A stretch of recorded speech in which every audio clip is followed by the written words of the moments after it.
Hey guys, for those of you who own a Tesla, in times like this, especially if you live in Florida, you would probably, one of your curiosities probably like, hey, do I have an alternative way of charging my car if I run out of electricity? But sometimes, a lot of people do. Some people have solar panel, which still provides somewhat of electricity even when there's like storm. Some people have generators or inverter or something like that. But for most people, they probably just vibing off the what is it, the city electric, pretty much, of whatever town or state they live in. Another thing that you can do to prepare for the hurricane if you live in Florida, or for any kind of major storm anywhere throughout the state or internationally.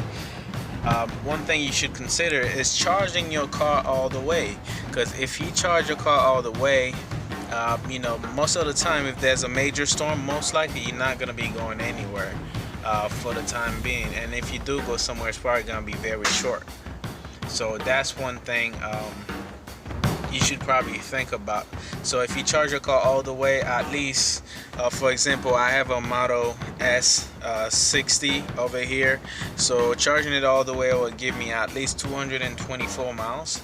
I think it's more than that because it was just charging, so I just unplug it, and then this is how far I'll be able to go. So I can drive from here to probably Lake City, Florida, to get to the nearest supercharger and charge there and get over to Atlanta or Pensacola or something if I need to escape the storm at that point. That's another cool thing about charging your car as much as you can in a times like this, because if you don't, God forbid the power went out before your car even reach at least 80 or 90% of the charge, then you'll pretty much be stuck. And another thing that you should consider, if you have a Tesla, one other cool thing is to most likely you should have a gas operated vehicle. So I don't care what kind you want, whether it was another expensive car or whether it was a Dodge sitting over there.